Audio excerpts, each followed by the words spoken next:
dear students. This is Engineer Shan Malik, your physics mentor. आज हम बात करेंगे क्लास 9th के टॉपिक पे। तो जो हमारा कॉन्टिन्यूस सीक्वेंस चल रहा था उसमें आज बारी आई है ग्राफिकल रिप्रेजेंटेशन ऑफ मोशन की, जिसमें पहला जो हमारा कॉन्सेप्ट है वो है डिस्टेंस टाइम ग्राफ। जब बात डिस्टेंस की टाइम के साथ हो रही होगी, जब दो ऑब्जेक्टिव होंगे डिस्टेंस और टाइम, तो कैसे ग्राफ्स होंगे, क्या कंडीशंस होंगी जिनके लिए ग्राफ होंगे। तो देखिए, सबसे पहले है distance time graph for a body at rest, for a body at rest. ठीक है, तो इसमें ग्राफिकल रिप्रेजेंटेशन में हमें जो है दो एक्सिस लेनी होंगी। ये मैंने एक्स एक्सिस ले ली और एक वाई एक्सिस ले ली। ये दोनों का ओरिजिन हो गया, स्टार्ट पॉइंट हो गया। इस एक्स एक्सिस की तरफ इंक्रीजिंग मैंने टाइम ले लिया, यानी कि जैसे ही आप ओरिजिन से एक्स एक्सिस की तरफ आगे को बढ़ेंगे, ये आपका टाइम हो जाएगा 1 2 3 4 5, और टाइम जो है वो सेकंड में होगा। ओके, इधर मैंने आपका जो है वो डिस्टेंस ले ली वाई एक्सिस पे, डिस्टेंस। जब इधर बढ़ेंगे तो आपकी डिस्टेंस आ जाएगी 5 मीटर 10 मीटर। अब मान लीजिए कोई बॉडी अभी इस ओरिजिन से 10 मीटर की डिस्टेंस पे है, यहां पे है। तो मैंने जब उसको देखा, मैं ये मान रहा हूं कि मैंने अब उसको इस लम्हा देखा, तो यहां से टाइम आगे की तरफ शुरू होगा। तो मैं अपनी घड़ी में, अपनी वॉच में देख रहा हूं 1 सेकेंड 2 सेकेंड 3 सेकेंड 4 सेकेंड, यानी कि जब टाइम बढ़ रहा है लेकिन जो पोजीशन है उसकी with reference to the origin के रेस्पेक्ट में वो चेंज नहीं हो रही है। दैट मींस ऑब्जेक्ट रेस्ट पे है। We have already discuss this. तो इसके लिए इस कंडीशन में ग्राफ क्या होगा? तो ग्राफ होगा एक स्ट्रेट लाइन। ग्राफ क्या होगा?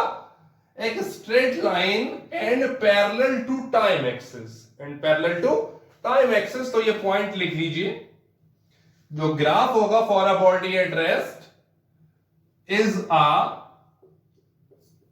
Straight line and parallel to time axis. जी, टाइम की जो एक्सिस होगी उसके पैरेलल होगा।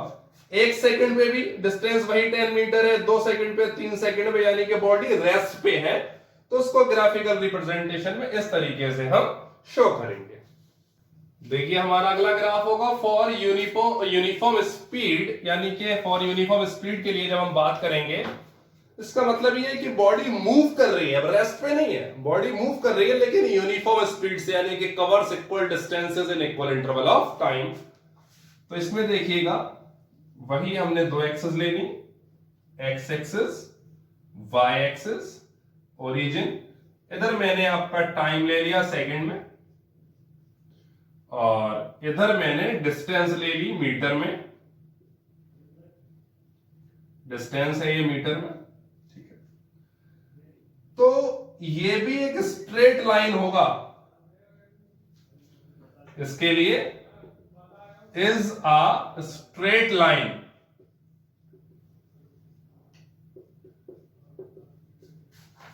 at some angle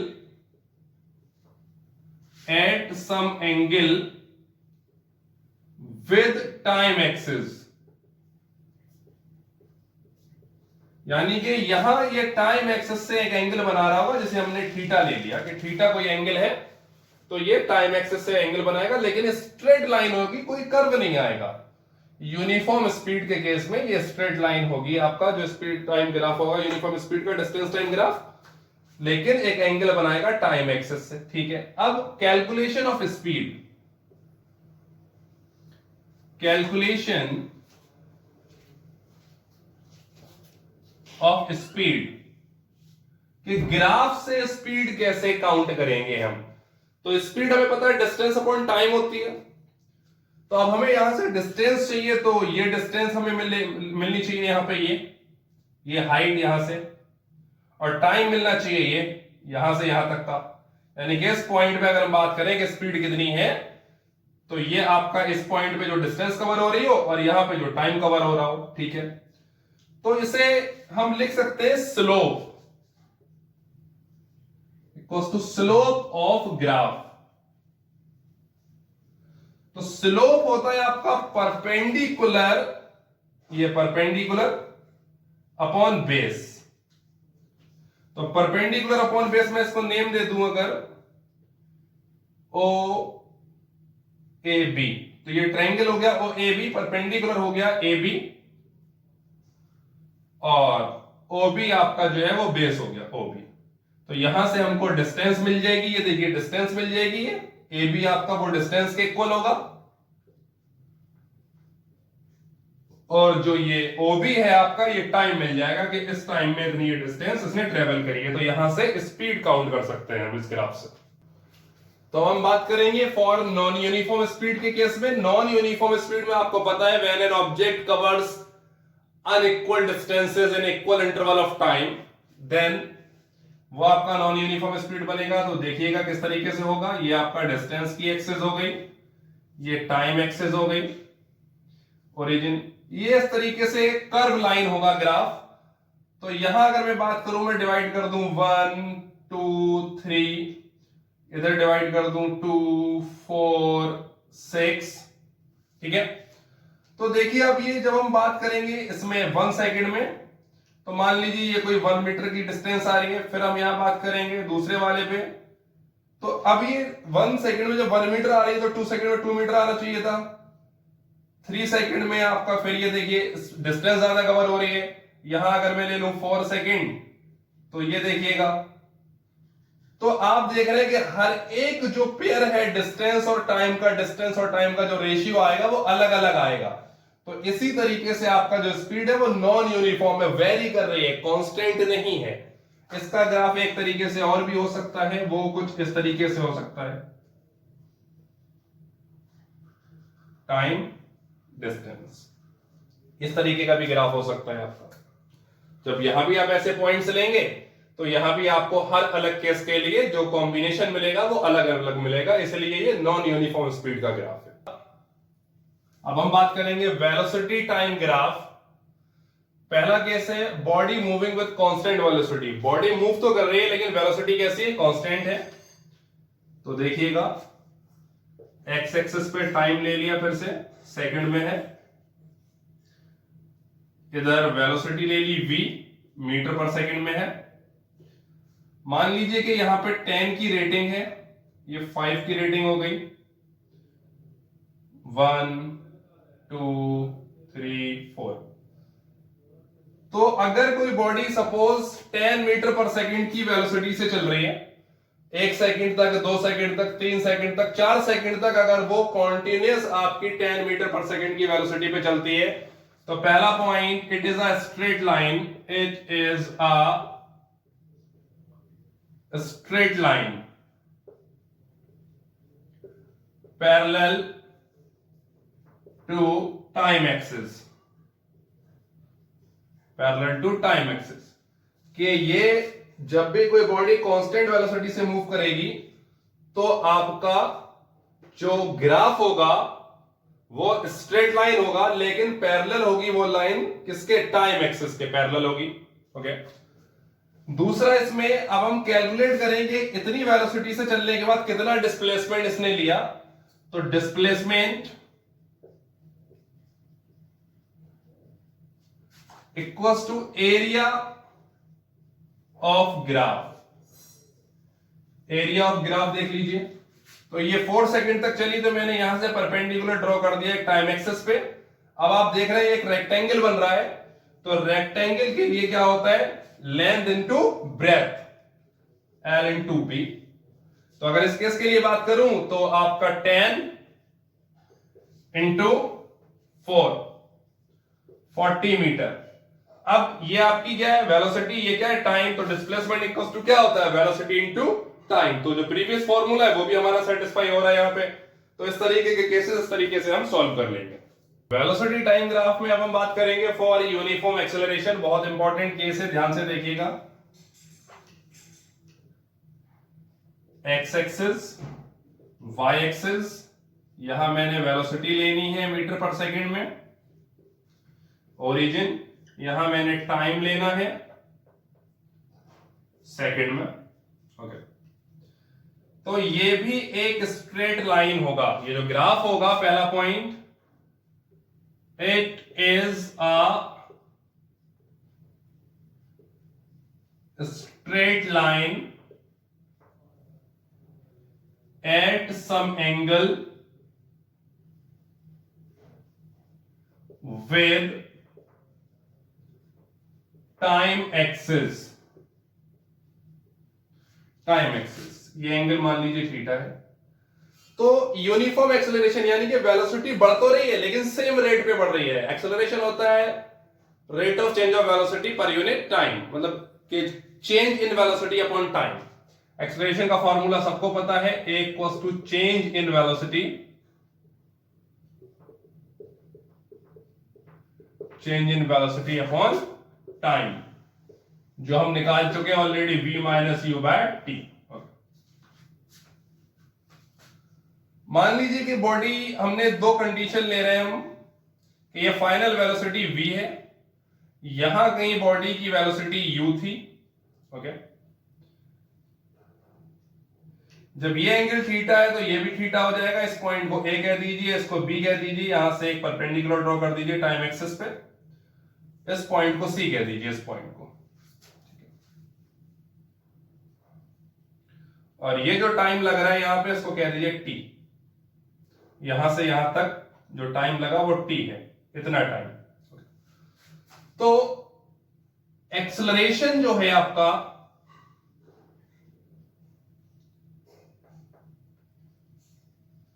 एक्सेलरेशन ये हो जाएगा स्लोप ऑफ लाइन AB। जो AB लाइन है उसका स्लोप, तो स्लोप मैंने आपको बताया है perpendicular upon base.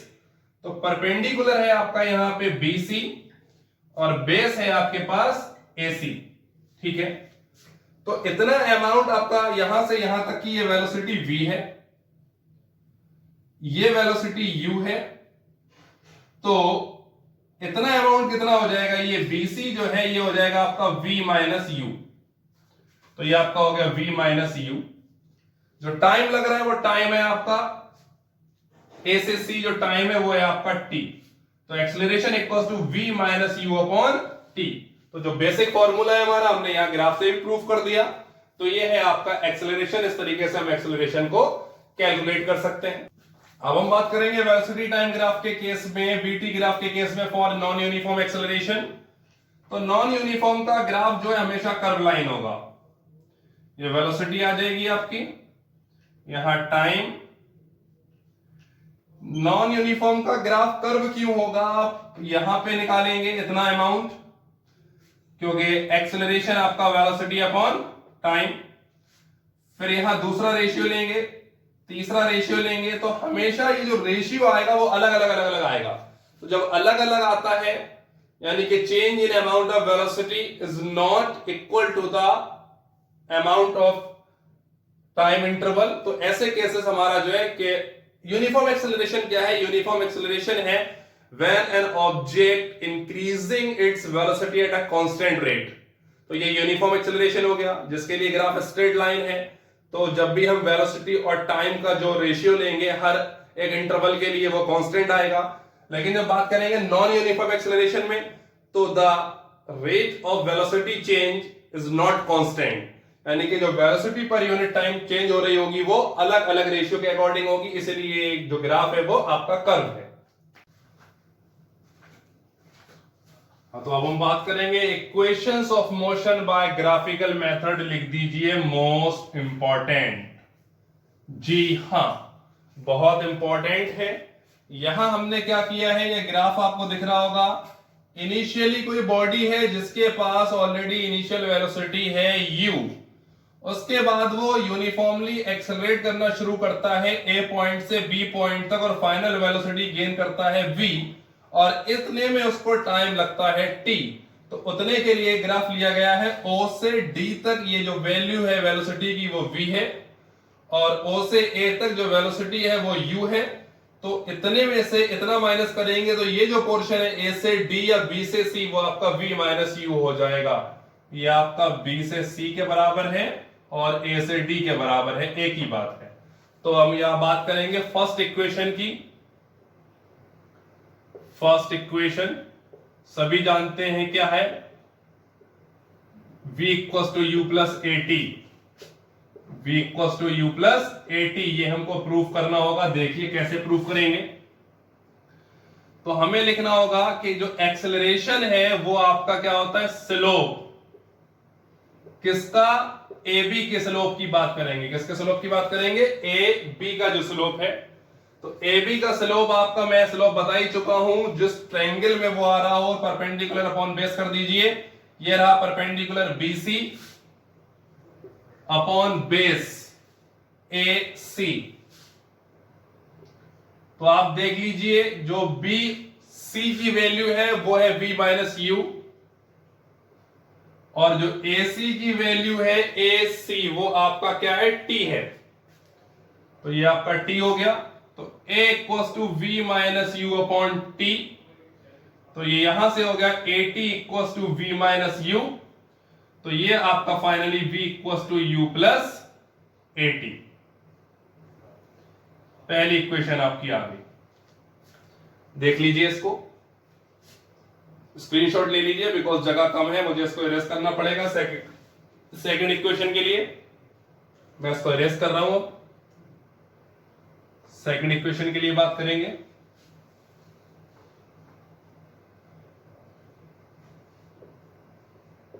Second equation सभी जानते हैं क्या होती है, s equals to u t plus half a t square. अब हमें डिस्प्लेसमेंट चाहिए होगा। तो सभी जानते हैं कि वेलोसिटी टाइम ग्राफ में जब भी डिस्प्लेसमेंट चाहिए आपको, डिस्प्लेसमेंट, तो ये हमेशा होता है area covered by VT graph, velocity time graph. तो डिस्प्लेसमेंट को मैं यहां एस ले लेता हूं। एरिया जो वीटी टाइम ग्राफ, जो आपका वीटी ग्राफ है वो कवर कर रहा है, दो पार्ट में है, एक रेक्टेंगल है और एक ये ट्रायंगल है। तो मैं सबसे पहले लिखूंगा एरिया ऑफ रेक्टेंगल। क्या है rectangle, O A C E, O A C E plus area of triangle. Triangle क्या है, A B C, triangle A B C. तो एस इक्वल्स टू रेक्टेंगल का एरिया सभी जानते हैं कि लेंथ इनटू ब्रेथ, तो ये आपका हो जाएगा ओ ए इंटू ए सी, ओ ए इंटू ए सी प्लस ट्रायंगल का एरिया सब जानते हैं, half base into height, half base, base है आपका ए सी इंटू जो हाइट है वो है बी सी। देख लीजिए, तो ओ ए आपका यू हो गया, ए सी आपका ए से सी इक्वल टू ओ ई आपका टी हो गया, यू टी प्लस हाफ ए सी आपका दोबारा टी हो गया इंटू बी सी की वैल्यू है v माइनस यू। क्या है, v माइनस यू। ठीक है, पहली इक्वेशन में हमने पढ़ा था a t equal to v minus u. पहली इक्वेशन में आया था a t equal to v minus u. तो यहां v माइनस यू की जगह हम क्या करेंगे, ए टी की वैल्यू पुट कर देंगे। तो u t plus half into t into v minus u की जगह ए टी की वैल्यू ए टी। तो u t plus half a और टी का स्क्वायर एस इक्वल टू, ये आपकी सेकंड इक्वेशन आ गई। इसका स्क्रीनशॉट ले लीजिए। तीसरी इक्वेशन हमें ड्राइव करनी है, तो उसके लिए हमें स्पेस चाहिए होगा। Third equation